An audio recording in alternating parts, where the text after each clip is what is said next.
스프링부트 강의를 한번 진행을 해보려고 프로젝트 만드는 방법에 대해서 소개해 드리려고 합니다. 우선은 이 스프링부트 강의를 보고 싶으시면은 자바 강의를 먼저 보고 그 다음에 이 강의를 보시는 것을 추천드립니다. 아무래도 스프링부트 자체가 자바 기반으로 만들어져 있기 때문에 자바를 어느 정도, 자바 문법을 어느 정도 좀 알고 있어야 이 내용을 이해하시기 좀 쉬울 것 같거든요. 그래서 우선은 자바를 알고 그 다음에 스프링부트로 넘어오시는 것을 추천드립니다.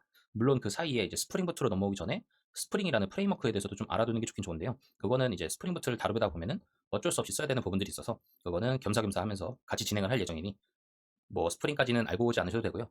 이제 자바 언어 정도는 좀 쓸 수 있어야 되지 않나 라는 생각이 듭니다. 네, 그러면은 프로젝트 만드는 방법을 먼저 말씀을 드릴게요. 우선은 만드시려면 IDE가 필요해요. 근데 IDE도 이제 제가 자바 기초 강의에서도 말씀드렸다시피 뭐 여러 가지 쓸 수 있지만 저 같은 경우에는 인텔리J 아이디어를 쓸 예정이고요. 이거 같은 경우에는 이제 얼티밋 버전이에요. 커뮤니티 버전으로도 스프링부트를 사용할 수는 있지만은 그러기에는 조금 이제 제약 사항들이 좀 많아서요. 우선은 스프링부트를 편하게 사용할 수 있는 인텔리J 아이디어 얼티밋 버전을 꼭 다운받아 주시길 바라겠고요. 우선 처음 다운받으면은 30일 동안 무료 체험 기간이니까 그동안 체험을 해보셔도 돼요.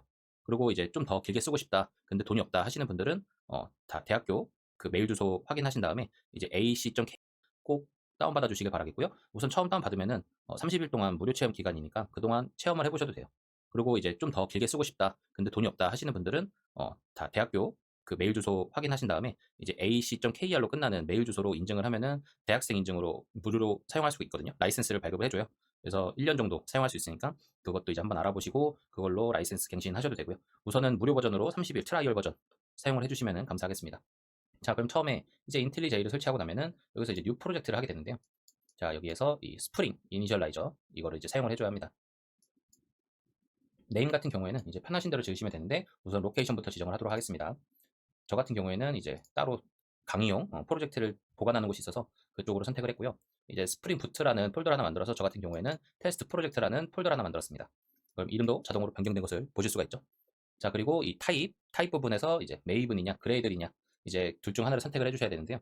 이제 두 개 비교를 한번 하는 영상을 하나 만들긴 해야 되는데 우선은 간단하게만 설명드리면은 우선 메이븐이 가장 이제 조상님격의 그러한 빌드 툴이고요. 그 다음에 이제 그레이드 같은 경우에는 이제 그룹이 문법을 갖고 와서 이제 메이븐하고 어느 정도 이제 통합을 시킨 그러한 빌드 배포 툴이라고 보시면 되겠습니다.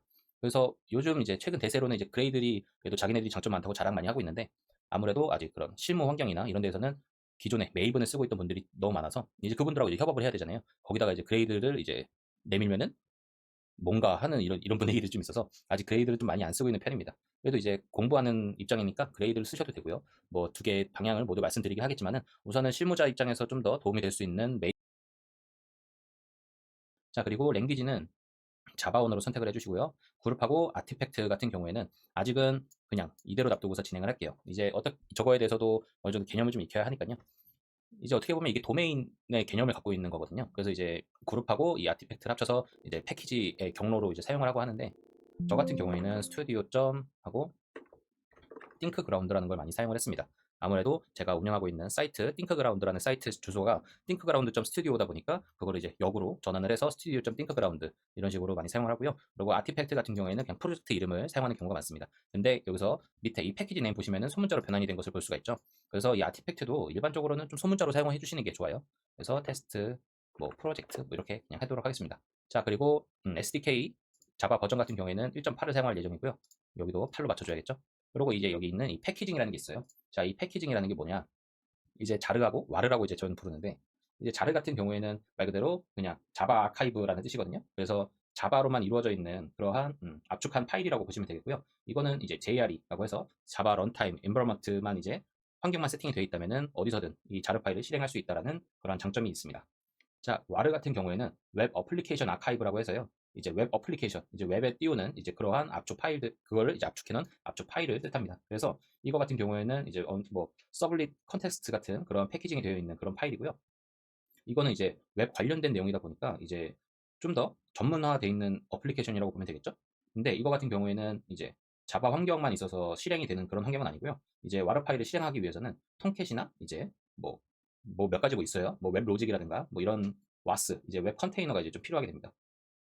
그래서 이거 어떻게 보면은 자르랑 좀 이제 비슷하긴 한데 어느 정도 좀 이제 필요한 내용들만 빼놓다 보니까 이제 다른 기본 환경 세팅해야 될 것들이 조금 있는 거고요. 이제 저희 같은 경우에는 자르 파일로 이제 톰캣이 아까 필요하다고 했잖아요. 와르 파일 같은 경우에. 근데 이제 자르 파일로 압축을 할 때 그냥 톰캣도 내장을 시켜서 그냥 자바 환경에서 그대로 실행할 수 있는 그러한 환경을 만들 예정입니다. 벌써 몇 가지 막 용어들이 나오니까 조금 이제 어려울 수 있어요.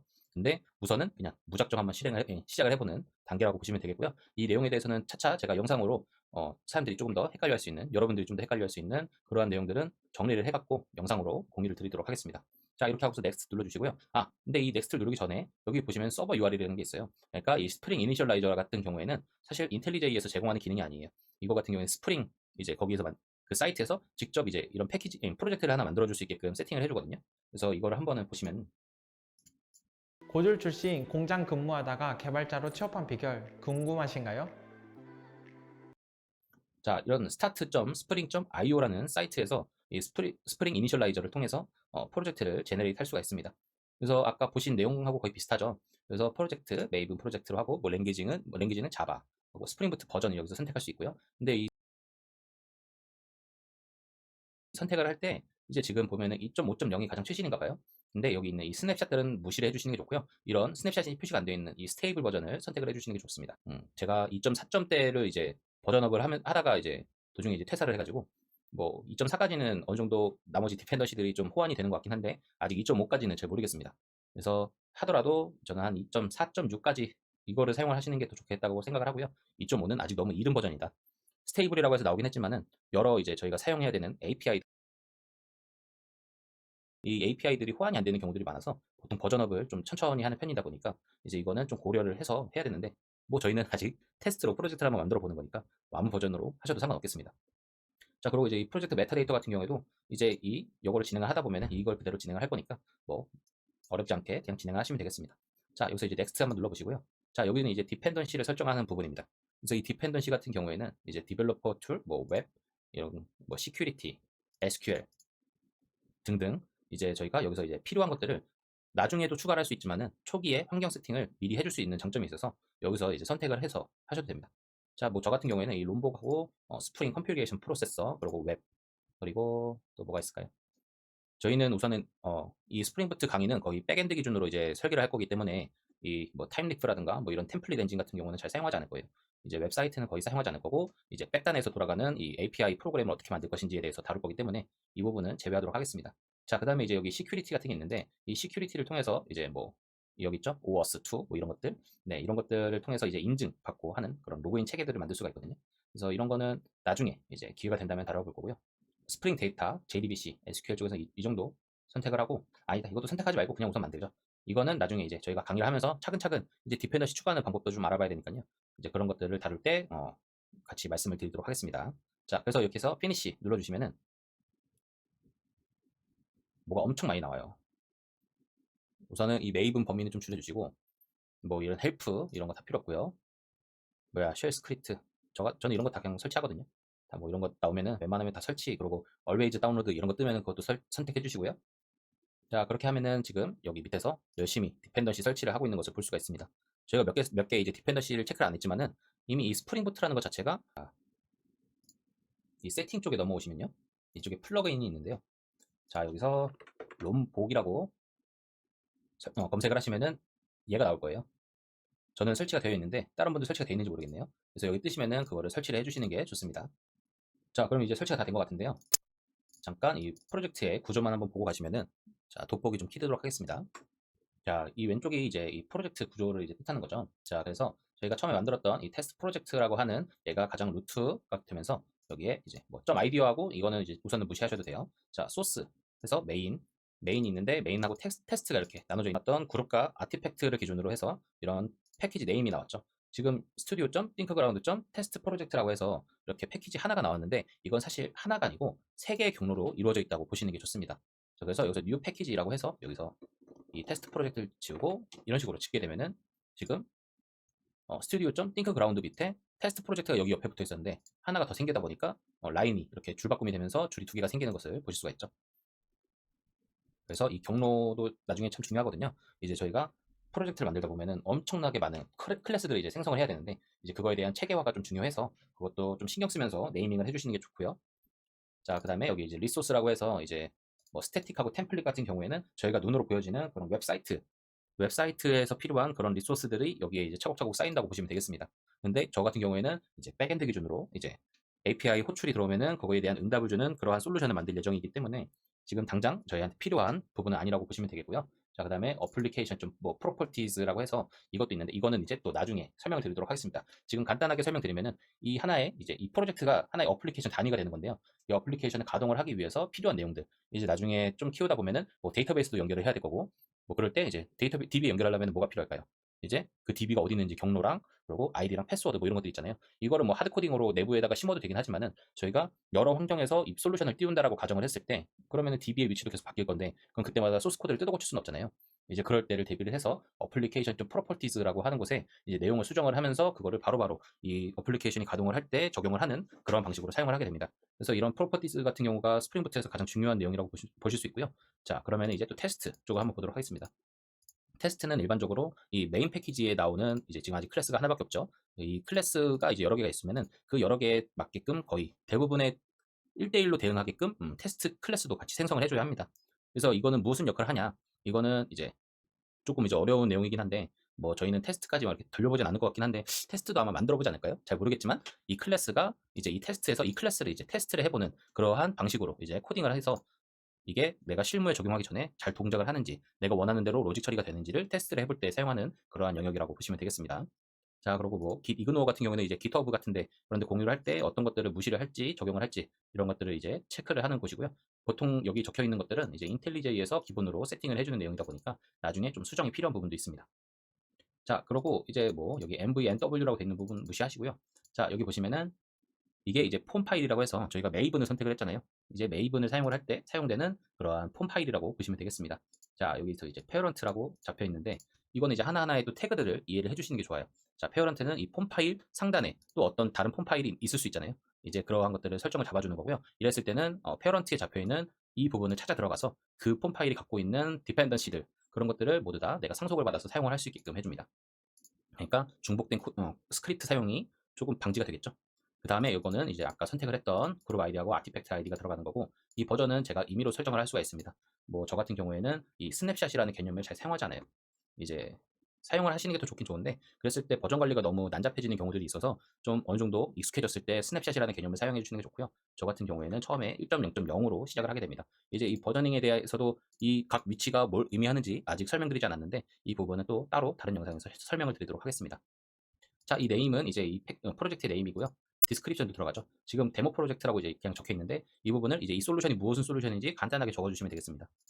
자, 이제 이 프로퍼티까지 넘어가고요. 이 디펜던시스부터 해서 여기까지죠. 여기까지가 이제 저희가 사용할 오픈 API들을 여기다가 추가를 해주게 됩니다. 지금 기초로 적용되어 있는 거 보면은 스프링부트 스타트 웹이 들어가 있고요. 그 다음에 스프링부트 컨피그레이션 프로세서가 들어가 있고 그 다음에 롬복, 그 다음에 이제 스타트 테스트 해서 총 4개의 디펜던시가 지금 잡혀 있는 건데요. 이제 아까 제가 뭐 몇 개 체크했잖아요. 그것들이 이 디펜던시에 지금 추가가 되어 있다라고 보시면 되겠습니다. 자, 그 다음에 이제 이 빌드라는 태그가 있는데요. 이 안에는 이제 플러그인이라는 것들이 들어가게 됩니다. 자, 여기 보시면은 여기 뭐 메이븐 플러그인이 이제 이미 들어가 있는데요. 이제 뭐 롬복 같은 경우에는 저희가 이제 코딩할 때만 사용하다 보니까 지금 익스클루디드 돼 있는 거고요. 뭐 우선은 플러그인에는 지금 이 정도 세팅이 돼 있는데 여기에는 이제 지금 빌드하는 방식 같은 거나 이러한 메이븐 세팅들이 조금 들어갈 수 있습니다. 아직은 아무 세팅이 되어 있지 않지만은 이것도 어떻게 세팅하는지 다른 영상에서 또 이제 소개를 해드리도록 하겠습니다. 자, 이렇게 해서 우선은 프로젝트의 기본적인 구조들을 좀 봤습니다. 이제 이 프로젝트를 어떻게 꾸밀 것인지 이거에 대해서 차차 다음 영상으로 소개를 해드리도록 하겠습니다. 오늘 영상은 여기까지고요. 이제 그리고 또 뭐가 있어 하는 섞여서 만들어져 있는 하나의 프레임워크이기 때문에 많은 것들이 이제 다운이 받아집니다. 그래서 용량이 기본적으로 좀 커요. 자, 이거 다운받아지는 김에 이제 하나 더 말씀드리면은 어디 보자. 이 세팅 쪽에 넘어오시면요. 이쪽에 플러그인이 있는데요. 자, 여기서 롬복이라고 검색을 하시면은 얘가 나올 거예요. 저는 설치가 되어 있는데 다른 분들 설치가 되어 있는지 모르겠네요. 그래서 여기 뜨시면은 그거를 설치를 해주시는 게 좋습니다. 자, 그럼 이제 설치가 다 된 것 같은데요. 잠깐 이 프로젝트의 구조만 한번 보고 가시면은 자, 돋보기 좀 키도록 하겠습니다. 자, 이 왼쪽이 이제 이 프로젝트 구조를 이제 뜻하는 거죠. 자, 그래서 저희가 처음에 만들었던 이 테스트 프로젝트라고 하는 얘가 가장 루트가 되면서 여기에 이제 뭐 .id하고 이거는 이제 우선은 무시하셔도 돼요. 자, 소스가 되면서 여기에 이제 뭐 .id하고 이거는 이제 우선은 무시하셔도 돼요. 자, 소스 해서 메인이 있는데 메인하고 테스트가 이렇게 나눠져 있는 형태로 보여집니다. 자, 그리고 자바. 그럼 여기에 아까 테스트가 이렇게 나눠져 있는 형태로 보여집니다. 자, 그리고 자바. 그럼 여기에 아까 만들어놨던 그룹과 아티팩트를 기준으로 해서 이런 패키지 네임이 나왔죠. 지금 studio.thinkground.test 프로젝트라고 해서 이렇게 패키지 하나가 나왔는데 이건 사실 하나가 아니고 3개의 경로로 이루어져 있다고 보시는 게 좋습니다. 자, 그래서 여기서 new 패키지라고 해서 여기서 이 테스트 프로젝트를 지우고 이런 식으로 짓게 되면은 지금 studio.thinkground 밑에 테스트 프로젝트가 여기 옆에 붙어 있었는데 하나가 더 생기다 보니까 라인이 이렇게 줄바꿈이 되면서 줄이 2개가 생기는 것을 보실 수가 있죠. 그래서 이 경로도 나중에 참 중요하거든요. 이제 저희가 프로젝트를 만들다 보면은 엄청나게 많은 클래스들을 이제 생성을 해야 되는데 이제 그거에 대한 체계화가 좀 중요해서 그것도 좀 신경 쓰면서 네이밍을 해주시는 게 좋고요. 자, 그 다음에 여기 이제 리소스라고 해서 이제 뭐 스태틱하고 템플릿 같은 경우에는 저희가 눈으로 보여지는 그런 웹사이트에서 필요한 그런 리소스들이 여기에 이제 차곡차곡 쌓인다고 보시면 되겠습니다. 근데 저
같은 경우에는 이제 백엔드 기준으로 이제 API 호출이 들어오면은 그거에 대한 응답을 주는 그러한 솔루션을 만들 예정이기 때문에 지금 당장 저희한테 필요한 부분은 아니라고 보시면 되겠고요. 자, 그다음에 어플리케이션 좀 뭐 프로퍼티즈라고 해서 이것도 있는데 이거는 이제 또 나중에 설명드리도록 하겠습니다. 지금 간단하게 설명드리면은 이 하나의 이제 이 프로젝트가 하나의 어플리케이션 단위가 되는 건데요. 이 어플리케이션을 가동을 하기 위해서 필요한 내용들 이제 나중에 좀 키우다 보면은 뭐 데이터베이스도 연결을 해야 될 거고 뭐 그럴 때 이제 DB 연결하려면 뭐가 필요할까요?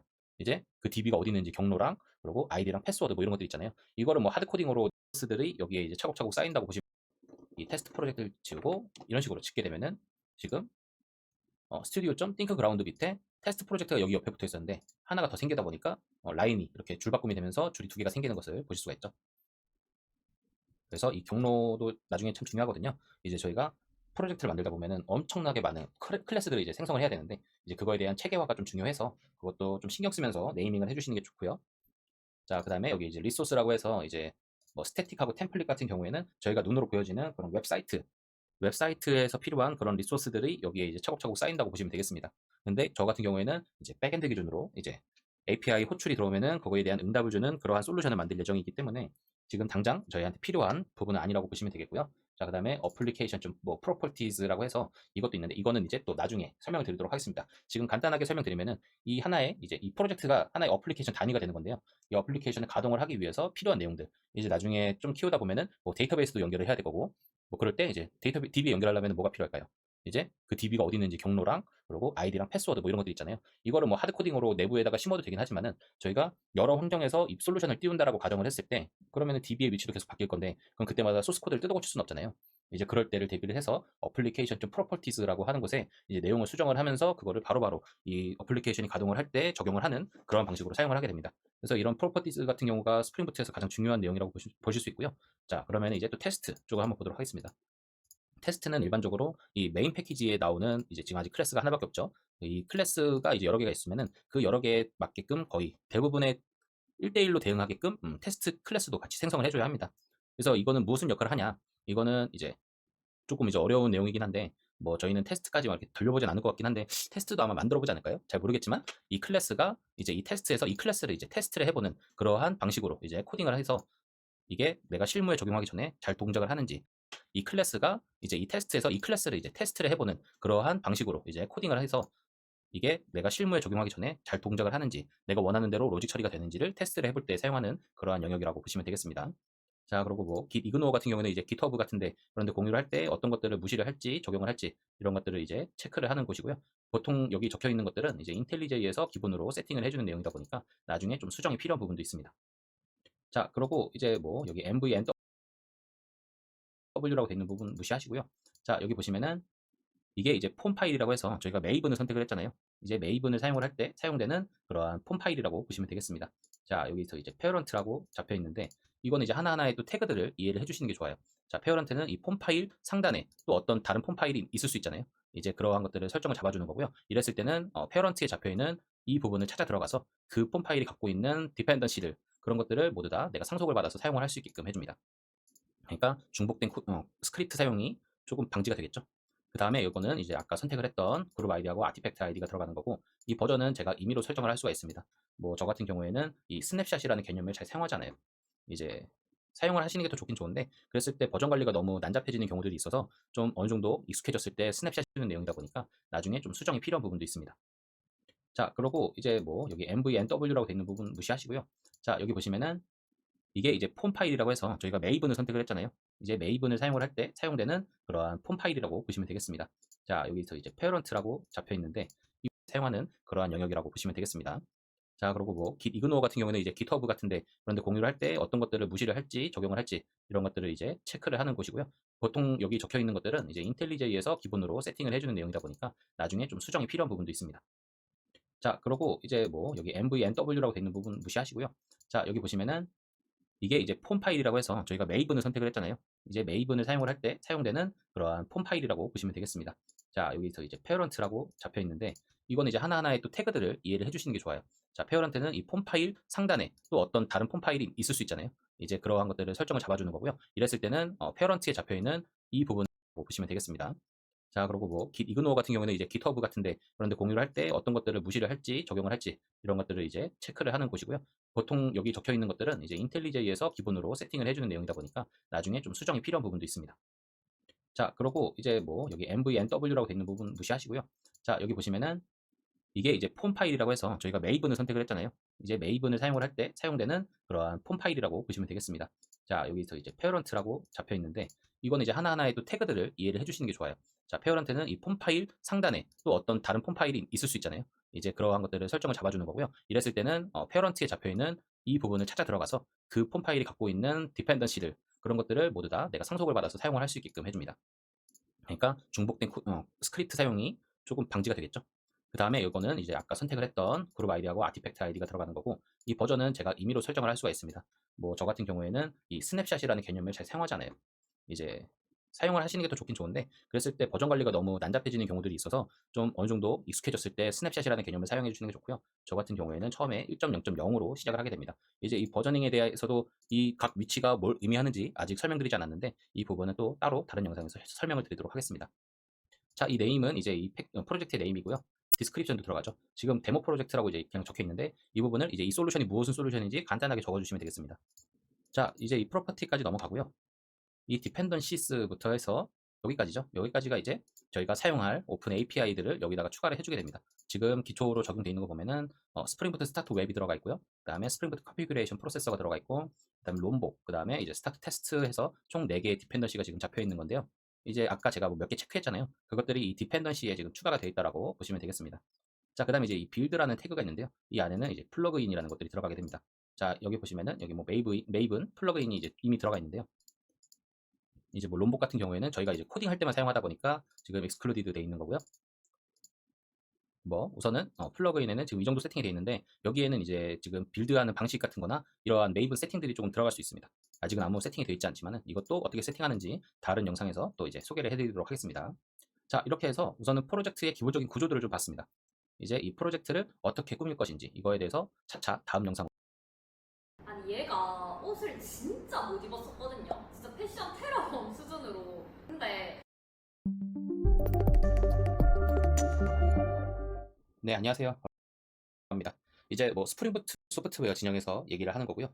디자인 패턴이란, 그래서 여기서 이제 패턴은 이제 말 그대로 이제 정답이 되는 있어서 관련된 패턴입니다. 그래서 특정 객체가 생성 수정이 좀 필요한, 이제 여기서 제시된 라 이제 여기 들어 행동으로 구조 패턴, 행동 패턴 거고요. 이제 구체적으로 인력 그리고 고려해서 설계를 한 후에 디자인 패턴을 한번 그만큼 공을 좀 많이 들여야 된다는 거죠. 자, 그래서 이제 GOF의 디자인 패턴을 한번 찍먹만 해볼 건데요. 이제 뭐 구체적인 설명은 하지 않을 거고요. 이제 구체적으로 필요한 내용들, 필수적으로 알아두면 좋겠다라는 내용들은 제가 또 다른 영상에서 소개를 해드릴 거니까 이제 이번 영상에서는 간단하게만 알고 가시면 될 것 같습니다. 그래서 이 GOF 디자인 패턴 같은 경우에는 생성 패턴, 구조 패턴, 행동 패턴 총 세 가지로 구분이 됩니다. 그래서 각 패턴이 어떤 작업을 위해 생성되는 것인지에 따른 구분이 되어 있는 거고요. 아래 표와 같이 생성, 구조, 행동으로 총 23가지가 나눠져 있는 거죠. 그래서 각각을 좀 간단하게 보자면은 생성 패턴이라고 하면은 객체의 생성과 관련된 패턴입니다.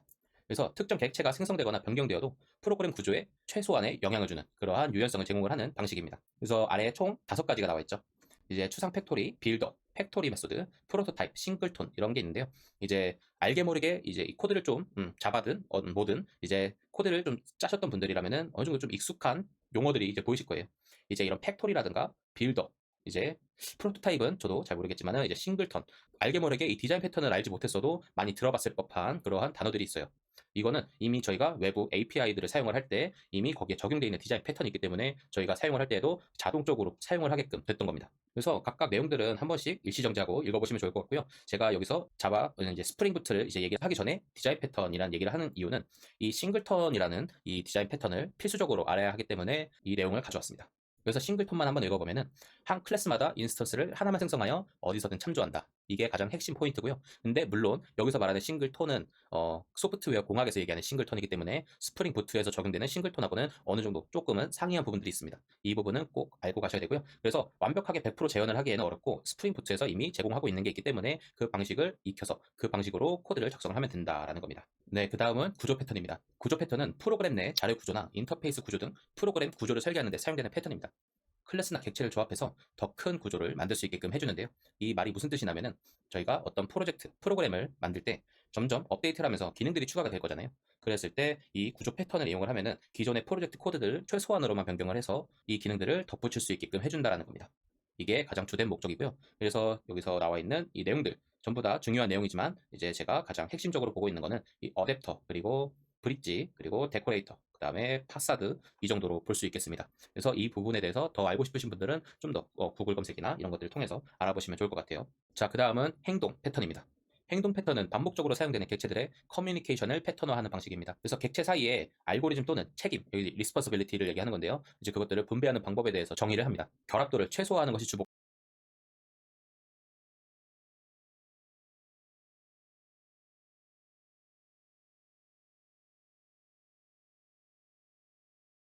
목적이고요. 여기서 이제 결합도를 최소화한다는 거는 이제 보통 저희가 루즈 커플링이라고 하죠. 이 부분을 좀 알고 싶으시다면은 루즈 커플링을 한번 검색을 해보시는 게 좋겠습니다. 그래서 이 행동 패턴은 다른 패턴들보다 좀 더 내용이 많은데요. 여기 있는 내용들은 좀 더 이제 알아보시면 좋을 것 같고 이 부분에서 이제 가장 좀 사람들이 중요하게 보는 거는 이 스트래티지, 이 전략 부분을 많이 보는 것 같고 물론 이제 다른 것들도 좀 중요하니까 이제 뭐 인터프리터나 아니면 이 반복자도 중요하죠. 사실 이렇게 중요도를 이제 찾기에는 참 애매한 것 같아요. 왜냐면은 각자의 상황에 맞게끔 이 패턴들을 적용을 해야 되는 거니까 어느 프로젝트에서 어떤 게 중요한지 이렇게 표시를 해야지 이제 일반적으로 뭐가 더 중요하다라고 얘기하는 거는 조금 아이러니한 것 같습니다. 물론 저도 이제 그런 것들을 겪었기 때문에 지금 제가 뭐 몇 가지를 골라보는 건데 그래서 우선은 뭐 전체적인 내용들은 이렇게 되어 있고요. 이제 이 디자인 패턴이라는 거는 사실 뭐 그때그때 이제 필요할 때마다 찾아보면 되는 내용이에요. 할 수 있다, 너는 잘한다, 뭐 무조건 취업할 수 있다가 아니라 좀 냉철하게 많이 봐주신 것 같아요. 후배 개발자로서 많이 조언을 해줬던 기억이 나요. 강사진이 괜찮을까? 라는 게 편견이었죠. 슈터님들도 되게 다양하신 분들이 오셨고 양질의 교육을 전달하려고 많이 노력하시는 게 좀 보였기 때문에 대기업 출신 네, 안녕하세요. 라운드업 스튜디오 플래처입니다. 자, 오늘은 스프링부트 기초 내용 중에서 이제 폼 파일을 다루는 법을 한번 말씀을 드리려고 합니다. 저희가 프로젝트를 이제 코딩을 하기 전에 좀 알아야 될 부분들이 많아서 계속 이론적인 내용들을 하고 있는데요. 뭐 정확하게 아실 것보다는 어쨌든 이게 모르면은 아예 진행이 안 되는 부분이라 어느 정도는 좀 알고 가야 돼서 짚고 넘어가는 거니까 이 설정 정보로는 프로젝트 정보, 레이븐 프로젝트를 XML 파일 알고 가시면 좋을 것 같습니다. 자, 그럼 한번 시작해보죠. 자, 폼 파일이라고 불리는 폼.xml 파일이 있습니다. 자, 메이븐 프로젝트를 생성을 하면은 루트 디렉토리에 생성되는 파일이고요. 이제 폼이라고 하는 거는 프로젝트, 오브젝트, 모델 정보를 담고 있습니다. 주요 설정 정보로는 프로젝트 정보, 그리고 빌드 설정 정보, 그다음에 폼과 연관된 정보들을 담고 있는데 그거에 관련된 내용들은 오른쪽에 적어놨으니까 한번 참고해 주시면 되겠고요. 자, 하나씩 좀 읊어보면은 프로젝트의 기본 정보를 담는 태그는 아래와 같습니다. 제가 한 4개의 태그를 적어놨는데요. 우선 name, 그리고 URL, description, organization 이렇게 대표적인 태그로 한 4개 정도가 있고요. 근데 여기서 저희가 프로젝트를 처음 만들고 나면은 기본적으로 name과 description은 존재하게 됩니다. 그래서 name과 description만 좀 조정을 해주시면 되는 부분이고요. 근데 저 같은 경우에는 이번에 이제 폼 파일 이 자료를 준비를 하면서 이것저것 태그 넣다 보니까 좀 많아졌어요. 그래서 그런 것들도 같이 좀 설명을 드리려고 하는데, 자, 우선 name 같은 경우에는 이 프로젝트의 이름을 적어주시면 되고, URL은 이 프로젝트가 포함되어 있는 아니면 설명이 들어가 있는 그러한 사이트 URL을 URL 태그에 넣어주시면 되고요. 그리고 디스크립션 태그는 이 프로젝트가 어떤 기능을 하는지 아니면 어떤 목적으로 만들어졌는지 간단하게 설명을 적어 놓으면 되는 거고, 오가니제이션 같은 경우에는 이 프로젝트를 관리하는 기관 아니면 단체를 이제 정보를 기입하는 곳입니다. 그래서 오가니제이션 태그 안에는 네임과 URL이 또 포함되어 있어요. 근데 앞에 서 있는 네임과 URL하고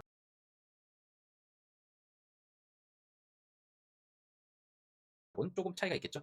자, 그 다음은 프로젝트 연관 정보가 있습니다. 자, 프로젝트랑 연관된 정보들을 담는 건데, 이제 대표적으로 아래에 4개의 태그가 있습니다. 그룹 ID, 아티팩트 ID, 버전, 이 3개 태그가 있는데, 이 3개 태그는 거의 같이 묶여서 다니는 경우가 많아요. 그래서 그 부분 좀 알아두시면 좋겠고, 아래 제가 예시로 적어 놓은 것처럼 그룹 ID, 아티팩트 ID, 그다음에 버전을 적어 주시면 됩니다. 그리고 패키징 태그 같은 경우에는 이제 이 프로젝트를 패키징 했을 때 어떤 타입으로 설정을 할 것인지 그것에 대해서 적어 놓는 건데요. 이제 대표적으로 저희가 스프링 부트를 사용을 하고 있으니까 여기서는 자르와 와르 이 2가지 타입을 많이 사용합니다. 그래서 자르 같은 경우에는 뭐 자바 아카이브 이제 그러한 압축 파일이잖아요. 이제 자바 프로젝트 자체에 그 압축을 한다 이런 의미를 갖고 있고, 와르 같은 경우에는 웹 어플리케이션에 맞춰져 있는 패키징 방식입니다. 그래서 와스 같은 그러한 솔루션을 통해서 기동을 해줘야 되고요. 자르 같은 경우에는 이제 거의 대부분 독립적으로 실행이 가능한 경우가 많습니다. 저희는 자르 형식으로 이제 패키징을 할 거니까 저렇게 자르로 적어주시면 좋겠습니다. 자, 그 다음에 이 부분이 사실 제일 중요한 부분이에요. 프로젝트 의존 설정 부분입니다. 이 부분은 프로젝트에서 사용하는 라이브러리, 저희가 흔히 API라고 얘기를 하는 이제 그러한 라이브러리에 대한 의존성 설정과 관련된 태그들을 모아놓은 건데요. 이제 아래 뭐 여러 가지 태그를 적어놨는데, 이제 dependenties라는 이 태그는 이제 이 dependency들을 묶어놓는 그러한 태그를 의미하고요. XML 형식이다 보니까 이 계층화를 위해서 만들어져 있는 태그예요. 그리고 각각 저희가 의존성 설정을 하고자 하는 라이브러리들은 dependency라는 태그 안에 그룹 ID, 아티팩트 ID, 그리고 버전을 통해서 이 dependency를 설정을 하게 됩니다. 그리고 이제 옵션 사항으로 스콥과 옵셔널이라는 태그가 있는데요. 스콥 같은 경우에는 이 라이브러리가 어디에서 사용될 건지 이 범위를 지정을 해줄 수 있는 그런 설정 방법이고요. 옵셔널 같은 경우에는 이 프로젝트가 또 다른 프로젝트의 의존성으로 잡혀갈 수 있는 경우들 있잖아요.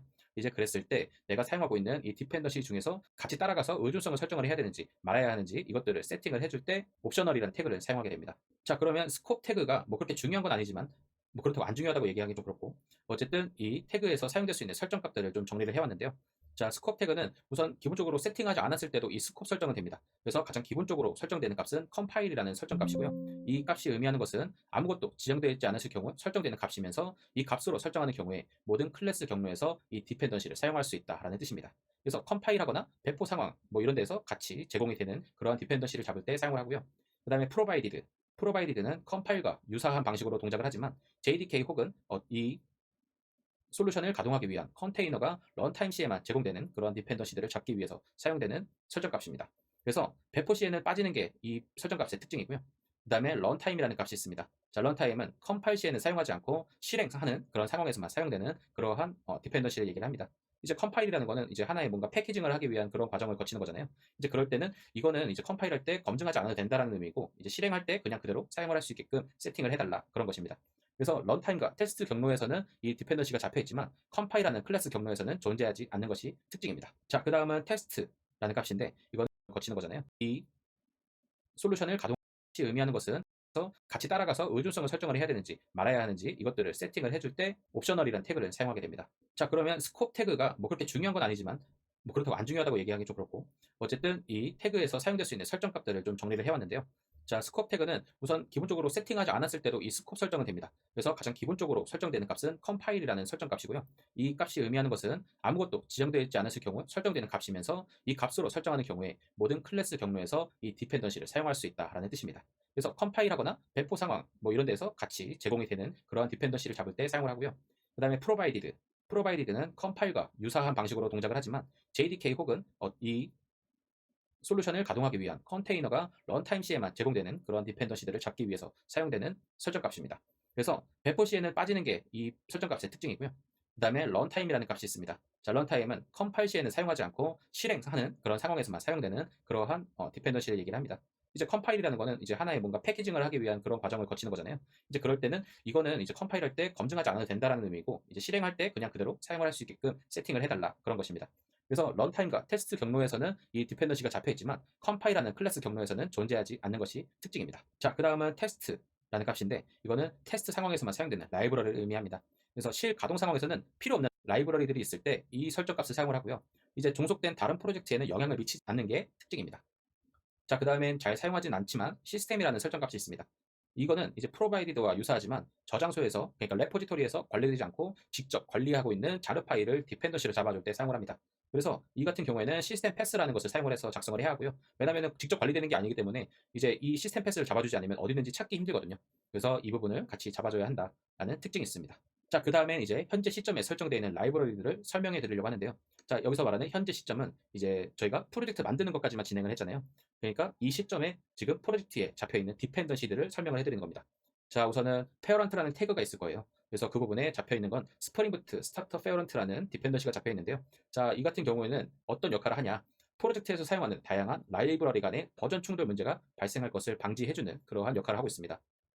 그러니까 이 페어런트라는 거는 이미 많은 디펜던시들의 의존성 검증이 맞춰져 있는 이제 그러한 라이브러리들을 제공을 하고 있기 때문에 저희가 어떤 디펜던시들을 갖다 코딩 공부하는 법 검색하시는 분들이 너무 많아서 준비했어요. 많은 분들이 들어주셨으면 하는 바람에 헬로라고 하면은 자, 그러면은 그래서 헬로월드를 응답을 받는 방식으로 헬로월드를 진행을 해보려고 합니다. 자, 그러면은 지난 시간에 말씀드렸던 이 컨트롤러를 어느 정도 이해를 하고 가셔야 되는데요. 이제 컨트롤러라고 하면은 지난번 페이지 그대로 가져온 건데 그냥 간단하게 말해서 웹 어플리케이션의 응답을 받아들이는 그런 역할을 하고 있는 영역이죠. 그래서 저희는 이 컨트롤러를 통해서 요청을 받은 다음에 그 요청에 대한 응답으로 헬로 월드를 내뱉는 이제 그러한 코드를 한번 작성을 해볼 겁니다. 그래서 지금 당장은 뭐 모델이나 뷰 이런 것들이 필요가 없죠. 물론 앞으로의 강의에서도 뷰는 없습니다. 왜냐면은 저희는 이제 백엔드 어플리케이션 개발을 위한 그러한 강의를 진행을 할 거기 때문에 화면으로 보여지는 내용은 없을 거예요. 이제 이 화면은 프론트엔드 개발을 통해서 요청을 쏘는 그러한 어플리케이션을 만들어주면 되겠죠. 그거는 이 스프링부트 강의가 끝나거나 아니면 중간쯤 해서 요청을 한번 받아보는 클라이언트를 만들 수 있는지 그거는 한번 그때 가서 생각을 해보도록 하겠습니다. 자, 그래서 좀 더 알아두면 좋을 거 레스트 컨트롤러라는 게 있습니다. 자, 레스트 컨트롤러라고 하면은 스프링 프레임워크가 그래도 이제 꽤 오랜 시간이 지났잖아요. 이제 4.0 버전부터 이제 사용 가능한 어노테이션인데요. 이제 컨트롤러 그리고 레스폰스 바디라고 하는 어노테이션이 결합된 버전이라고 생각하시면 되고요. 이제 기존에는 이제 이런 웹 응답을 통해서 리스폰스 바디를 하나하나 다 일일이 명시를 해주면서 컨트롤러를 만들었거든요. 근데 이제 그렇게 하지 않더라도 문자열과 제이슨 등을 이제 응답을 할 수 있는 그런 형태로 제작을 할 수가 있게 됐습니다. 그래서 뷰를 거치지 않고 HTTP 리스폰스 바디에 직접 리턴 값을 담아서 보내게 되는 그러한 형식이 되겠습니다. 그래서 거의 저희가 이런 RESTful 하는 이런 솔루션을 만들 때에는 거의 필수적으로 들어간다라고 보시면 되겠습니다. 자, 그래서 도식화 간단하게 가져와 봤습니다. 자, 클라이언트에서는 이제 리퀘스트를 보냈을 때 기본적으로 디스패처 서블릿이라는 곳으로 가게 됩니다. 그래서 이곳에서 핸들러 매핑을 통해서 컨트롤러로 가게 되는데요. 저희가 만들고자 하는 부분이 저 컨트롤러 부분입니다. 그래서 제가 컨트롤러라고만 적어놨지만 저건 이제 REST 컨트롤러라고 생각을 해주시면 되고요. 이제 REST 컨트롤러를 통해서 메시지 컨버터를 통해 HTTP 리스폰스로 이제 변형을 시켜서 클라이언트로 응답을 쏘게 되는 그런 구조가 됩니다. 정확하게 지금 아실 필요 없어요. 저희는 기초 강의이기 때문에 돌아가는 것만 우선 목적으로 하고 진행을 해보시면 되겠습니다. 지금까지 앞에서 REST 컨트롤러라는 이제 그런 내용을 한번 봤는데요. 이제 저희가 이 헬로 월드 응답을 위해서 이 컨트롤러를 만드는 데 있어서 또 다른 어노테이션을 또 사용을 하게 됩니다. 그 중 하나가 이제 리퀘스트 매핑이라는 건데요. 지금 내용을 좀 적어놨는데 한번 쭉 읽어보세요. 무슨 말인가 싶습니다. 원리라는 거는 좀 말씀드리면 좋으니까 이렇게 좀 적어놓은 건데요. 이제 저런 것들을 지금 굳이 알 필요는 없다고 생각을 해요. 물론 알아두고 가야지 좀 기초가 탄탄해지고 그런 건 있지만 우선 여기서 제일 중요한 부분은 세 번째 줄에 리퀘스트 매핑을 통해서 URL을 매핑해서 경로를 설정 그리고 그 설정된 메소드들이 여러 가지 거잖아요. 그러면 이제 저희가 설정한 거 맞춰서 URL이 여기로 가야 되나 여기로 가야 되나 하면서 막 이렇게 찾아가면서 해당 메소드로 가게 되고 그 메소드에서 처리를 하게 된다라는 그런 뜻입니다. 그러니까 URL을 설정을 하기 위해서 리퀘스트 매핑이라는 걸 사용한다는 거죠. 그래서 그 리퀘스트 매핑 어노테이션에서 사용되는 대표적으로 사용되는 거예요. 자, 대표적으로 사용되는 두 가지 메소드가 있는데요. 메소드라고 표현할지 모르겠습니다. 이제 파라미터를 받는 건데 이제 value라는 값이 있고 메소드라는 값이 있습니다. 그래서 value라는 값에서는 저 URL 저희가 이제 지정하고자 하는 URL을 설정을 해주게 되고요. 메소드에서는 get, post, delete, put, patch 등 뭐 여러 가지 이제 웹 요청에서 사용되는 이제 그러한 메소드들을 이제 지정을 해줄 수가 있습니다. 근데 이제 4.3 버전부터는 메소드를 지정하는 방식보다는 이제 그 부분을 합쳐놓은 다른 어노테이션들을 많이 사용하는데요. 밑에 있는 get 매핑, post 매핑, delete 매핑, put 매핑, patch 매핑 이게 가시적으로 명시적으로 표현이 되어 있다 보니까 이제 이것들을 더 많이 사용하는 추세입니다. 이제 리퀘스트 매핑은 아무래도 계속 메소드라는 걸 지정을 해줘야 되니까 조금 사용하는데 불편한 감이 없지 않아 있거든요. 그래서 get이라고 하면은 이거는 get을 요청했을 때 사용되는 메소드구나 하는 이제 그러한 것들이 인식이 바로 박히니까 이제 저렇게 사용해 주시는 게 더 좋습니다. 자, 그래서 오늘 해보고자 하는 헬로 월드 응답 받기는 보시는 것 같이 이제 URL 그리고 경로 이걸 찍어서 여기서 헬로 월드라는 것을 받는 것이 오늘의 목표입니다. 이걸 같이 한번 진행해 볼 거니까 인텔리제이 한 번씩 켜시고요. 그리고 이렇게 하고 요청하는 이거는 크롬 확장 프로그램을 사용할 예정입니다. 이것도 같이 소개해 드릴게요. 자, 그렇게 해서 오늘 이론 내용은 여기서 마치고 실습 이번 스프링 부트 하면서 첫 실습입니다. 한번 같이 진행해 보도록 하죠. 자, 저희가 이쪽에 보시면은 크롬 맞춤 및 설정이라고 하는 이 땡땡땡 부분 있죠? 이 부분을 보시면 도구 더보기가 있어요. 그리고 여기에 확장 프로그램이라는 게 있는데 이걸 한번 눌러보시죠. 그러면은 저 같은 창이 뜰 건데요. 이제 뭐 뭘 쓰냐에 따라서 자동으로 몇 개 좀 설치되어 있는 것도 있을 거고 저보다 허전하신 분도 있을 거고 복잡하신 분도 있을 거예요. 근데 저희가 여기서 이제 사용하고자 하는 거는 이 탤런트 API 테스터라고 하는 이 API를 사용할 예정입니다. 그래서 이건 어떻게 사용이 되냐? 이쪽에 있는 막대기 땡땡땡을 눌러서요. 크롬 웹스토어 열기를 눌러주시면 됩니다. 자, 그러면 이런 웹스토어가 열렸죠? 자, 그럼 여기서 아까 본 탤런트를 검색을 하면은 이것처럼 이렇게 나오게 되는데요. 저 같은 경우는 이미 추가를 해놔서 추가됨으로 나오고 있는데 이 프리 에디션으로 해서 내려받아 주시면 되겠습니다. 들어가서 이쪽에 저는 삭제라고 나오는데 아마 추가가 나올 거예요. 그래서 추가 한번 해주시고 그리고 이제 인텔리제이로 넘어가도록 하겠습니다. 자, 그리고 이제 GitHub 레포지토리를 만들었습니다. 이제 주소는 보시는 것 같이 github.com/aroundhubstudio/aroundofspringboot라고 하는 경로로 들어오시면 되고요. 여기서 이제 필요하신 내용들은 여기서 뭐 zip 파일로 내려받으시면 될 것 같습니다. 아니면은 여기 있는 이 경로를 통해서 인텔리제이에 그냥 연결을 해서 사용을 해주셔도 무관합니다. 자, 그러면은 코드를 한번 보도록 하죠. 자, 오늘 보실 내용은 자, 어라운드 허브 스프링부트라고 하는 이 프로젝트에서 소스 메인 자바 내려와서요. studio.thinkground.aroundhub 자, 여기까지는 저번에 이제 프로젝트 만드는 강의에서 만들었던 내용이에요. 그래서 총 3개로 이제 구분이 되는 것을 우선은 봐주시면 되고 점을 기준으로 총 3구역이죠. 자, 여기서 이제 이 어플리케이션으로 끝나는 스프링부트 어플리케이션 이 클래스 하나가 딱 생성된 것까지 저희는 확인을 했어요. 자, 저희가 여기서 이제 코드를 작성을 할 때는 이곳에 이제 패키지로 어떠한 용도로 사용되냐에 따라서 각각 패키지들을 계속 추가를 해 나가서 관리의 용의를 좀 이제 추구를 해야 합니다. 그래서 저희는 오늘 컨트롤러를 만들 거잖아요. 그래서 이 컨트롤러라고 하는 이 패키지를 하나 생성을 해줘야 합니다. 여기서 new 패키지 이쪽 타고 들어오시면 되고요. 자, 패키지 이름은 대문자 쓰시는 거 아니에요. 다 소문자로 써주시고 이 밑에 헬로 컨트롤러라고 하는 클래스를 하나 자바 클래스로 해서 생성을 해주시면 됩니다. 자, 그러면은 이런 식으로 막 생성이 되는데요. 막 이게 다 없죠, 이제. 자, 이런 식으로 이제 먼저 클래스가 생성이 될 건데요. 자, 여기서 이제 추가를 해줘야 되는 내용은 REST 컨트롤러 이렇게 해서 추가를 해주셔야 하고요. 왜냐면은 이렇게 해야지만 이제 이 자바 클래스가 컨트롤러로 사용되는구나라는 것을 처음 이제 명시를 해줄 수 있게 되는 겁니다. 자, 그리고 이제 각각 URL에 따라서 응답을 해줄 수 있는 그런 메소드들을 만들어줘야 합니다. 그래서 이 메소드 만드는 것도 뭐 그렇게 어렵지 않아요. 뭐 퍼블릭하고 스트링 타입으로 이제 뭐 리턴을 한다고 하면 스트링으로 하고 헬로 메소드 하나 만들어 주시고 자, 그럼 여기에 이제 리퀘스트 매핑이라는 게 이제 들어가게 됩니다. 그래서 value hello 이렇게 넣고요. 여기에서는 return hello world 자, 이렇게 메소드 하나 만들어 주시면 됩니다. 근데 지금 저 같은 경우에 여기 메소드를 안 넣었잖아요. 우선 메소드를 안 넣었을 때 한번 보여드리고 메소드를 넣었을 때 한번 보여드리도록 하겠습니다. 실행을 해보면 되는데요. 이 클래스를 실행을 해주시면 됩니다. 여기 자동으로 이제 잡혀 있는 거 이 부분 눌러주셔도 되고요. 이렇게 누르게 되면은 여기에 뭐 이렇게 뭐 여러 가지 지금 로그들이 뜨면서 이쪽에 마지막에 started around have springboot application 하고서 뭐 몇 초 안에 이제 실행이 됐는지 이렇게 표시가 되면은 정상적으로 이 어플리케이션이 실행이 된 겁니다. 그래서 이쪽에 보시면 지금 8080 포트라고 되어 있죠.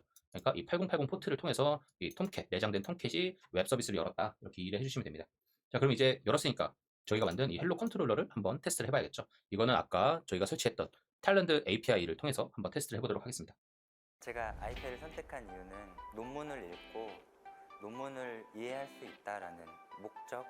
이거를 이제 설치를 하셨으면은 이쪽에 이렇게 표시가 될 거예요. 이 체크 이거를 눌러주시면 되고요. 그러면 자동으로 이렇게 페이지가 하나 뜨게 됩니다. 저 같은 경우에는 이미 한번 테스트를 해보면서 여기 이제 완성된 게 있는데요. 자, 이 부분은 이제 메소드를 선택을 해주는 부분인데 get, post, put, delete, head, 뭐 옵션, 패치 이런 것들이 있네요. 자, 우선 get으로 해서 주소는 https가 아마 디폴트로 설정이 되어 있을 건데 이 부분 s 말고 p로 바꿔서 꼭 설정을 해주셔야 하고요. 그 다음에 local host, 왜냐면은 지금 제가 갖고 있는 이 컴퓨터에서 웹 서비스가 열렸기 때문에 내가 나를 테스트한다는 생각으로 local host라고 작성을 해주시면 되고, 그 다음에 port 아까 8080으로 열렸죠. 그래서 8080 작성을 해주시고 슬래시 hello 이렇게 작성을 해주시고 이쪽에 있는 send를 눌러주시게 됩니다. 자, 그러면은 저 같은 경우에는 이 부분이 지금 떠 있었어가지고 뭐 변형된 게 없는 것 같은데, 자, 이쪽에 바디 부분에 우선 리스폰스에 여기 200, 이 200이라고 뜨면 이제 정상적으로 응답했다는 뜻이고요. 그 다음에 이 바디 쪽에 헬로 월드가 뜬 것을 확인을 해주시면 됩니다. 이러면 이제 정상적으로 저희가 스프링부트 어플리케이션에서 하나의 응답 메시지를 띄울 수 있는 메소드를 올바르게 만들었다, 이렇게 생각을 해주시면 되고요. 그 다음에 이 왼쪽에는 이 헤더 같은 경우에는 저희가 응답을 받은 이 HTTP 이 정보가 어떤 정보냐를 이제 간단하게 설명을 해주는 부분입니다. 자, 오늘 7월 2일, 7월 2일 그대로 잘 나오죠. 그러니까 데이트도 나오고 keep alive 타임아웃 60초다 이런 게 나오고, 그 다음에 지금 받은 이 바디의 타입이 텍스트 플레인이고, 그리고 캐릭터 셋 같은 경우에는 UTF-8을 따른다 이런 뜻입니다. 자, 그러면은 여기서 get 말고 post로 한번 전송을 해보면은 헬로 월드가 그대로 나오는 걸 볼 수가 있고, 자, put 아니다 delete로 해보죠. 자, delete로 해서 샌드를 했을 때에도 정상적으로 헬로 월드가 응답이 되는 것을 볼 수가 있습니다. 자, 저희가 원하는 거는 사실 이게 아니죠. 이제 어떤 특정 메소드를 통해서 매핑이 된 메소드의 응답을 받아야 되는데 지금 어떠한 메소드로 보내도 지금 그대로 헬로 월드가 나오는 것을 보실 수가 있어요. 자, 이거는 왜 그러냐? 이거는 저희가 이 리퀘스트 매핑 부분에서 메소드를 지정해주지 않았기 때문입니다. 그래서 이쪽에 메소드를 좀 지정을 해주는 게 좋은데요. 이런 식으로 리퀘스트 메소드 점 해서 이 부분을 이제 get이냐 delete냐 post냐 뭐 이렇게 지정을 해주시면 되는 겁니다. 자, 그렇게 하는 게 고전적인 방법이었죠. 원래는 저희가 아까 앞에도 보여드렸다시피 자, get mapping이라는 걸 써서 이렇게 작성을 해주시는 게 더 올바른 방법이다, 이렇게 봐주시면 되겠습니다. 자, 이렇게 해놓고서 이제 동작을 한번 보시면은 우선 껐다가 켜야지 새로 고침이 됩니다. 그래서 켜져 있는 상태에서는 저희가 기존에 작성해놨던 코드에 대한 인스턴스를 물고서 이제 웹 서비스를 실행하는 거기 때문에 저희가 변형된 부분에 대해서 반영해주지 않아요. 그래서 이렇게 변형을 했을 때는 껐다가 다시 실행을 하는 그러한 동작이 좀 필요합니다. 자, 그러면은 이쪽에서 이제 딜리트를 하고 샌드를 하게 되면은 자, 405 이 리스폰스를 받으면 우선은 400번대 리스폰스는 올바르지 않다라는 겁니다. 자, 그래서 이쪽에 저희는 이 헤더 부분에 뭐 이런 것도 나오네요. allow 해서 허용된 게 이제 get이라는 게 이제 이런 것도 나오게 되네. 자, 그리고 이 바디 부분에는 지금 405 스테이터스를 뿜어주면서 에러에 method not allowed, 그러니까 메소드가 허용되지 않았다, 이 패스에 대해서 이런 것들을 이제 알 수가 있죠. 그러니까 딜리트 메소드로는 아직 매핑된 게 없어, 이렇게 얘기를 해주는 거고, 근데 이 경로에 지금 메소드가 있기 때문에 get으로 하면 허용이 돼 라고 이제 알려주는 거죠. 자, 그럼 get으로 해갖고 쏘면은 다시 저희 눈이 좋아하는 녹색으로 200 리스폰스를 받으면서 헬로 월드를 다시 받아보는 것을 보실 수가 있습니다. 이런 식으로 이제 코드 한 줄 한 줄에 대해서 이렇게 좀 약간 영향력이 있는 코드들이 있기 때문에 좀 정확하게 알아가시는 게 좋고, 우선은 뭐 이 정도만 해서 헬로 월드를 한번 띄워봤다는 거에 우선 의미를 두시면 될 것 같습니다. 자, 그럼 다음 강의부터는 좀 더 이제 코드를 작성하는 내용들이 나올 건데요. 한번 같이 진행을 해보시면 될 것 같습니다. 자, 그럼 오늘 내용은 여기서 마치도록 하겠고요. 오늘도 좋은 하루 되시길 바라겠습니다. 감사합니다.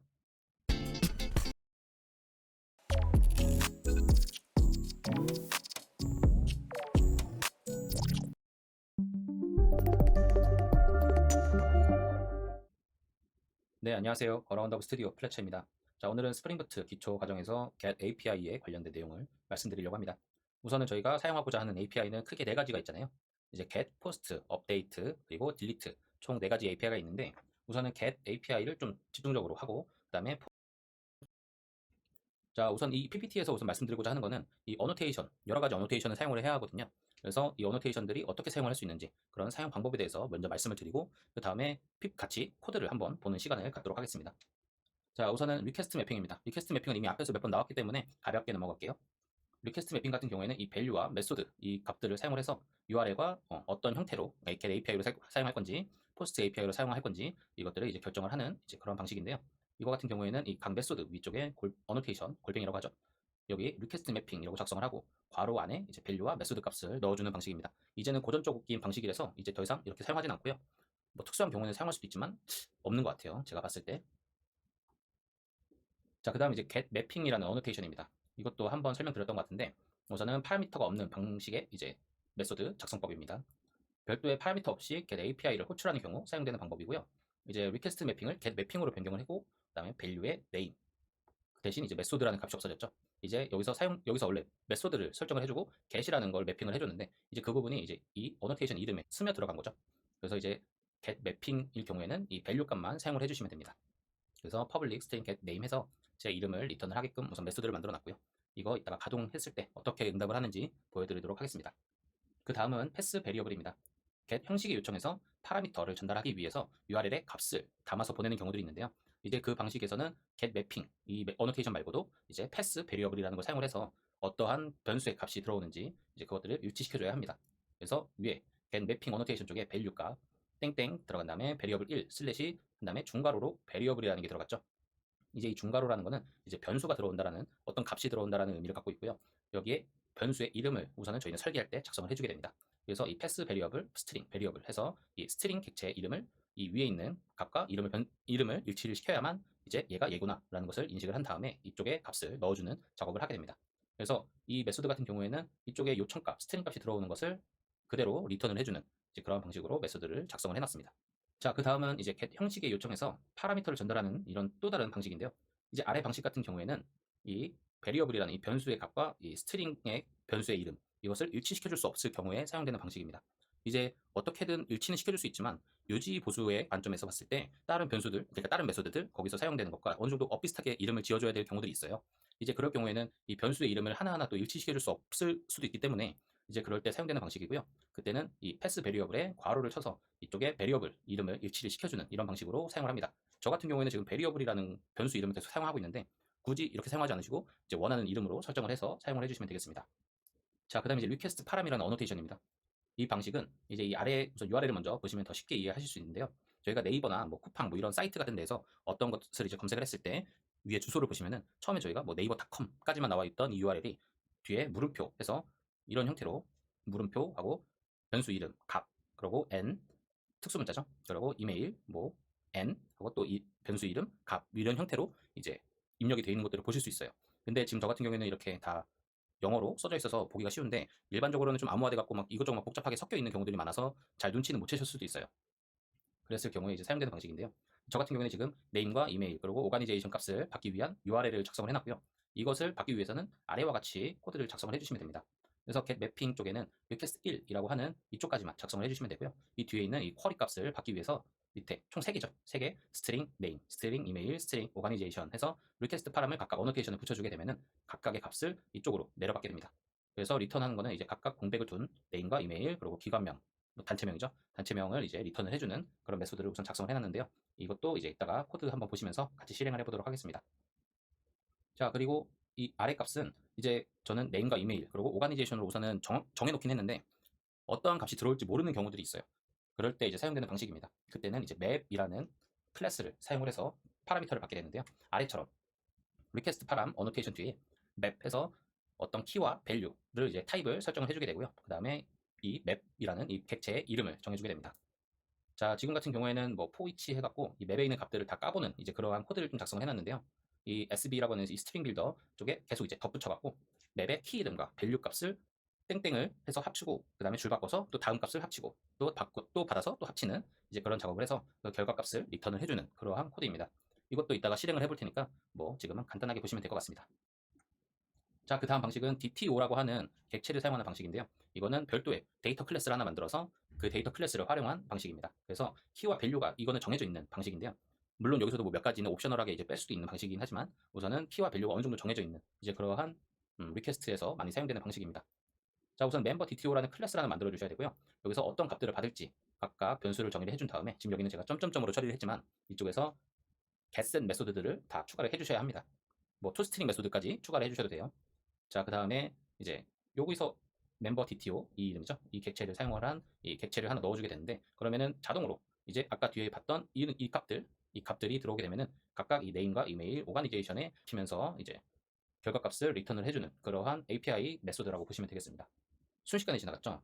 그러니까 크게 보면은 리퀘스트 매핑으로 하는 방식, 그리고 get 매핑, 그 다음에 패스 베리어블을 활용하는 방법, 그리고 리퀘스트 파람을 활용하는 방법, 그 다음에 DTO 객체를 사용하는 방법, 이렇게 여러 가지 get API를 만드는 방식이 있으니까 각각 상황에 맞게끔 필요한 방식을 사용을 해주시면 될 것 같습니다. 우선은 코드를 같이 보시면서 조금 더 이해를 하도록 하겠습니다. 매니징과 케어 시스템이 너무 잘 돼 있고 강의를 듣는지 안 듣는지 모닝 자, 코드로 넘어왔습니다. 제가 지난 시간까지 사용하던 이 코드가 크기가 좀 너무 작은 것 같아서 한 폰트 좀 늘려놨습니다. 지금도 좀 잘 안 보이실 수도 있는데 잘 안 보여서 좀 폰트를 좀 키웠으면 좋겠다 하시는 분들은 댓글로 좀 알려주시면 좋을 것 같습니다. 자, 그럼 코드를 한번 보도록 하겠습니다. 이번에 사용되는 코드는 이 어라운드 허브 이 패키지에서 컨트롤러, 이거는 지난 시간에 만들었죠. 그래서 이 컨트롤러 패키지에 get 컨트롤러라는 이 클래스를 하나 만들어 주셔야 하고요. 그 다음에 DTO라는 패키지를 새로 만들었습니다. 그래서 이쪽에 멤버 DTO라는 클래스를 하나 또 만들었고요. 그래서 오늘 이 두 가지 클래스를 볼 건데요. 이 DTO 클래스는 조금 이따가 보도록 하겠습니다. 자, REST 컨트롤러. REST 컨트롤러를 작성을 해줘야만 이 클래스가 RESTful한 컨트롤러를 만드는 데 사용되는구나 라는 것을 이제 기능들을 좀 부여를 해주는 거죠. 그 다음에 리퀘스트 매핑을 이쪽에 넣어줬는데요. 여기서는 이 공통되는 URL을 넣어주기 위해서 사용됩니다. 이 말은 무슨 말이냐면 지금 이 뒤 밑에 있는 쪽에 보시면은 이 API v1 get API라고 해서 공통된 URL 경로를 하나 넣어주는 거예요. 이 클래스에 넣어준 거는 무조건 이쪽에 붙고, 그 다음에 이 메소드에서 덧붙인 이 value, 이 URL 값은 뒤에 붙게끔 이렇게 설정을 해주는 건데, 보통은 이런 식으로 좀 많이 사용을 합니다. 그래서 버전이 바뀌게 되면 좀 크게 바뀌게 된다. 그럼 이걸 V2로 해서 우선은 차례차례 좀 이제 기능들을 넘기는 이제 그런 형식으로 진행을 하는데, 지금은 뭐 당장 아실 필요는 없고요. 자, 이 밑에 거부터 한번 보도록 하겠습니다. get hello라는 메소드인데요. 리턴에서 헬로 월드를 이제 리턴해주는 그런 메소드죠. 이쪽에 리퀘스트 매핑을 넣어서 위와 동일한 어노테이션이죠. 자, value에 hello라는 값을 넣었고 메소드에 get 메소드로 사용할 거다라고 명시를 해줬습니다. 이렇게 사용을 하게 되면은 이 URL 경로를 그대로 넣어주게 되면은 결과값으로 hello world라는 스트링 값을 받게 되는 겁니다. 이거는 뭐 몇 번 보셨으니까 우선 넘어가도록 하고요. 자, 여기서 이 get이라는 이 메소드, 이거 이제 어노테이션에 녹아든 이 get mapping이라는 어노테이션입니다. 이 get mapping을 사용을 하게 되면은 메소드를 따로 설정해 줄 필요가 없죠. 무조건 get으로 설정이 되니까요. 자, 그래서 value 쪽에 name이라는 URL을 받게 되고, 그랬을 때 이 메소드가 호출이 되면서 플래처라는 제 이름을 리턴을 해주게 됩니다. 이거는 실습을 해보시면서 바꾸셔도 되니까 마음대로 해주셔도 됩니다. 이 메소드 이름도 마음대로 하셔도 돼요. 자, 그 다음에 이제 다음 메소드인데, 여기서는 이제 이 패스 베리어블이라는 걸 사용을 해봤습니다. 그래서 이걸 사용을 할 때는, 자, 여기까지는 우선 공통된 URL이고, 자, 베리어블 1 들어간 다음에 슬래시, 그 다음에 이쪽에 이제 스트링 값을 문자열을 하나 받게 된다는 거죠. 이 문자열을 받게 된 거는 이 베리어블이라는 이 객체에 들어가게 되는데, 이것과 일치되는 패스 베리어블 어노테이션이 붙은 베리어블이라는 이 똑같은 일치된 이 이름을 따라서 값이 들어오게 됩니다. 그래서 지금 이 메소드 같은 경우에는 리턴 값으로 들어온 스트링 값을 그대로 반환을 해주는 그런 작업을 하고 있고요. 이것도 이따가 실행을 해보면서 같이 보도록 하겠습니다. 자, 그 다음에 이쪽에는 지금 스트링 베리어블인데, 자, 베리어블 2에 똑같은 베리어블 객체를 갖게 되어 있는데, 여기서는 차이점이 뭐냐, 위하고 아래의 차이점. 스트링 객체의 이름이 이 베리어블 객체, 베리어블 이 값의 이름과 지금 동일하지 않다. 이랬을 때 사용하는 방법이 아까 앞에서도 말씀드렸다시피 패스 베리어블 이쪽에 괄호를 쳐서 이 베리어블 이름을 넣어주면 된다. 이렇게 되면은 얘가 인식을 하고서 자동으로 이 바라고 하는 스트링 객체의 값을 넣어주게 됩니다. 이거는 이제 일치를 시킬 수 없는 상황이 될 때, 그럴 때 사용하는 방식인데요. 이거를 보시면은 어떤 예시냐면은 막 여러 가지 있는 거예요. 지금 여기 뭐 23, 24 뭐 이렇게 있는데, 여기서는 지금 스트링 바만 하나 받게 되는데, 뭐 만약에 자, 잘 안 보이시죠? 패스 베리어블에서 지금 바2를 받게 되고, 그리고 자, 이거를 또 그대로 복사를 해서 이 밑에에서는 바2를 받으면서 또 바3까지 이렇게 받게 되는, 지금 예시가 조금 이제 이상하긴 하지만 이런 경우들이 좀 이제 종종 생겨요. 그러니까 똑같은 기능을 하는데 막 그런 거 있잖아요. 저희가 회원가입을 할 때 옵셔널하게 넣게 되는 값들이 있잖아요. 뭐 전화번호를 하나만 입력해도 되고 두 개 다 입력하는 사람도 있을 거고, 뭐 이런 경우일 때 이제 어떤 값을 더 받냐에 따라서 호출되는 메소드 API가 좀 달라지는 경우들이 좀 존재를 하거든요. 이제 그럴 때를 대비해서 여러 가지 이러한 동일한 기능을 하는 경우의 수들 다 다루게 되는 거죠. 이런 방식으로 작성을 할 때 바2, 바3 뭐 이렇게 지어가지고 여기도 바라고 지을 수밖에 없는 상황이 돼버릴 수도 있어요. 여기서만 이제 또 베리어블이라고 막 작성을 할 수는 없는 거잖아요. 해도 되지만 유지보수를 하려면은 얘가 여기서 바뀌면은 여기도 다 바꿔줘야 되는 뭐 이제 그런 상황들이 또 생길 수 있어서 좀 통일시켜주는 그런 경향들이 좀 있는데, 이제 그런 경우를 위해서 이러한 기능들을 좀 추가를 한 겁니다. 이렇게 좀 이해를 해주시면 좋을 것 같고요. 자, 그리고 이제 public string get request param 1이라는 게 있습니다. 이거 같은 경우는 제가 좀 이제 줄바꿈을 미리 해놨는데요. 이 물음표를 기준으로 해서 name 플래처 n 하고 뭐 이메일 받고 n, 그다음에 단체명 받고 이런 식으로 각각의 3개의 키 값을 받으면서 여기에 value 값을 이 equal을 기준으로 받게 되는데, 이제 이렇게 하면은 총 3개의 값을 받아야 하잖아요. 그랬을 때 사용되는 방식입니다. 지금은 3개로 예시를 들었지만 더 많을 수도 있고 더 적을 수도 있고 뭐 어느 경우에서나 사용할 수 있으니까요. 많이 사용되는 방식입니다. 자, request 1이라는 이거는 동일하게 맞춰주고요. name, 이메일, 그 다음 organization을 받게 되잖아요. 그래서 리퀘스트 파람을 각각 어노테이션을 붙여준 다음에 스트링 객체로 네임, 이메일, 오가니제이션을 받게 됩니다. 그러면은 각각의 값들, 이 플래처, 그 다음에 이 gmail, 그리고 띵크 그라운드라는 이 세 개가 값이 각각 이쪽에 배치가 되면서 띄어쓰기를 기준으로 리턴을 해주게 되는 이제 그러한 메소드가 되겠습니다. 이것도 이따가 같이 한번 실행을 해보도록 하겠습니다. 자, 근데 이거는 이제 정해져 있는 경우고, 이제 만약에 정해져 있지 않는 경우들 있잖아요. 이제 키 1, 밸류 1, 키 2, 밸류 2, 뭐 이런 식으로 해서 어떤 값이 들어올지 좀 이제 예측이 안 될 경우, 이제 그 경우에는 이 맵이라는 클래스를 사용을 해서 파라미터를 받게 되는데요. 리퀘스트 파람을 사용하는 건 동일하지만 이 맵이라는 거 하나에만 추가를 해주시면 됩니다. 그래서 이 내부는 제가 그냥 처리하는 로직을 넣어놓은 건데요. 파라미터 이쪽 이 맵을 각각 키 값과 밸류 값을 받아서 줄바꿈으로 해서 구분을 해놓은 그런 상황입니다. 그래서 출력하면 아마 이런 식의 이 세 줄이 아마 출력이 되지 않을까 싶은데요. 비슷하게 나올 거예요. 여기는 이제 땡땡이, 여기는 땡땡으로 처리를 해갖고 조금 다르긴 하겠지만, 그래서 이것도 어떻게 출력되는지 이따가 같이 한번 보도록 하겠습니다. 자, 그 다음은 request 3 해갖고 member DTO라는 게 있죠. 여기서도 네임과 그다음에 이메일, 그 다음에 오가니제이션을 받게 될 건데, 이거에 대한 member DTO를 생성을 한 다음에 메소드를 작성을 해주는 방법입니다. 여기도 제가 급하게 예시를 만들다 보니까 좀 못하겠는데 이해를 좀 해주시고요. 자, request 3 해갖고 member DTO toString으로 출력을 하게 되는 건데, 자, member DTO 이쪽에 컨트롤 누른 상태에서 얘를 클릭을 해주시면은 해당 클래스로 넘어오게 되니까 인텔리제이 꿀팁이에요. 자주 사용해 주시면 좋을 것 같고요. 자, member DTO 클래스 오셔서 이쪽에 스트링과 이메일, 오가니제이션, 스트링 타입의 객체 3개가 만들어져 있는 것을 확인을 해주시고요. 그 다음에는 이제 제가 get set 메소드가 필요하다고 했죠. 그래서 get set 여기는 스트링 타입으로 뭐 이제 get이니까 이제 돌려줘야죠. 그래서 리턴 타입이 있는 메소드로 작성이 되고, 여기는 set 해서 설정해주는 이 void 타입의 메소드 이런 식으로 생성을 해주는데, 이거를 일일이 보고 작성을 해주셔도 되지만 인텔리제이는 참 친절하게 여기서 작성을 할 수 있게끔 해줍니다. 자, Alt 누르고 Insert를 눌러주시게 되면요, 딜리트 위에 있는 키예요. 여기에 Getter and Setter라는 게 있습니다. 그래서 이쪽에 총 3개를 Shift를 누르고 아래 화살표를 눌러서 다 선택을 해주시고 OK를 눌러주시면은 이렇게 자동으로 완성을 해주게 됩니다. 그리고 이쪽에 이 toString 같은 경우에도 이쪽에 보시면 여기 toString이라고 있죠. 이 toString을 통해 또 총 3가지 이거 다 선택을 해주고 OK를 눌러주시면 자동으로 이 toString 객체 메소드를 만들어주게 됩니다. 이렇게 편하게 DTO 객체를 만들어주시면 되고요. 그랬을 때 여기서 이제 toString 그러면은 이건 아까 제가 오버라이딩한 이 메소드가 되겠죠. 이 형태로 이제 출력이 된다라고 이해를 해주시면 됩니다. 그러면 한번 실행을 해볼까요? 자, 실행을 하면은 쭉 실행이 돼서 이런 식으로 되면 정상적으로 이제 실행이 된 거죠.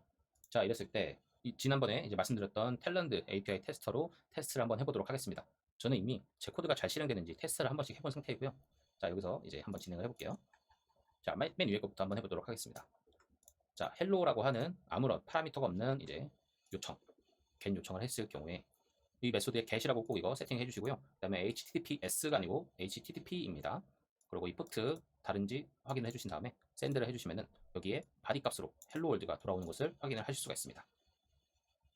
저희가 원하는 API 메소드의 동작이 그대로 실행이 됐죠. 자, 그 다음에 네임도 뭐 별도 다를 게 없죠. 자, 네임도 복사해서 실행을 하시면은 바디 값에 플래처가 잘 들어오는 것을 보실 수가 있고요. 자, 그 다음 세 번째입니다. 세 번째는 제가 이 variable 1 슬래시 이후에 스트링 값을 넣어줘야 하는데요. 이쪽에 제가 around hub studio, 자, URL 명령 규칙에 언더바는 안 쓰는 거 하이픈을 사용할 수 있죠. 그래서 이 단어가 길 경우에는 이 하이픈으로 가독성 높여줄 수 있죠. 자, 이렇게 제가 뒤에 값을 넣으니까 그게 그대로 이 바디 값으로 리턴되는 것을 보실 수가 있습니다. 자, 이 경우에도 제가 이 베리어블 값이 그대로 리턴되게끔 설정을 했기 때문에 저런 결과 값을 기대해 볼 수 있는 거고요. 자, 여기서도 이 메소드의 목적은 이 스트링 객체의 이름이 여기에 있는 값과 달라도 동작을 제대로 하는가의 차이였으니까 이쪽에 to로 바꾸고 여기도 to를 하나 넣어 보겠습니다. 자, 하고서 요청을 보내니까 round of studio 2라는 이름이 제대로 들어온 것을 확인하실 수가 있죠. 자, 그 다음은 얘를 줄바꿈한 거를 살짝 다시 원줄로 만들어주고 얘를 복사를 한 다음에 사용을 할게요. 자, 여기서는 이 request 1이라고 하는 이 요청 URL에서 이 세 가지 파라미터를 넘기게 되는 건데요. 자, 이렇게 하면은 이 물음표를 기준으로 name, 플래처, and 여기 이메일 받고 and organization and는 안 붙죠 뒤에는. 자, 이렇게 해서 구분이 된 이 요청 값을 보내게 되면은 자, 이름 그리고 이메일 주소, 그다음에 단체명 이렇게 해서 각각 공백을 하나씩 구분을 짓고 여기 공백 하나씩 보이시죠? 이렇게 해서 바디 값으로 결과 값이 돌아온 것을 확인하실 수가 있습니다. 제가 여기 공백 값을 넣어줬기 때문에 저렇게 출력 값이 나온 거예요. 자, 그 다음에 request 2입니다. 여기는 그냥 이걸 그대로 쓸게요. 뭐 값을 그대로 굳이 뭐 이걸 바꿔줄 필요는 없는 것 같고 그냥 이 그대로 나오는지. 여기는 이 맵이라는 걸 사용을 했죠. 그래서 키 1과 밸류 1이 각각 여기서 이제 이 땡땡을 구분으로 잘 출력이 되는지 리퀘스트 2인 거 잘 확인을 하고 여기다 작성을 해주셔야 돼요. 혹시 모르니까 제가 하나만 더 넣을게요. 네임, 자 플래처라는 거 하나 넣고 샌드 하게 되면은 이런 식으로 이제 바디의 결과값이 잘 출력이 되는 것을 보실 수가 있죠. 여기서는 이제 예쁘게 또 줄바꿈이 됐어요. 이 줄바꿈을 하기 위해서는 이것을 넣어주셔야 합니다. 이 \n이 이 자바에서는 줄바꿈의 기능을 하고 있기 때문이에요.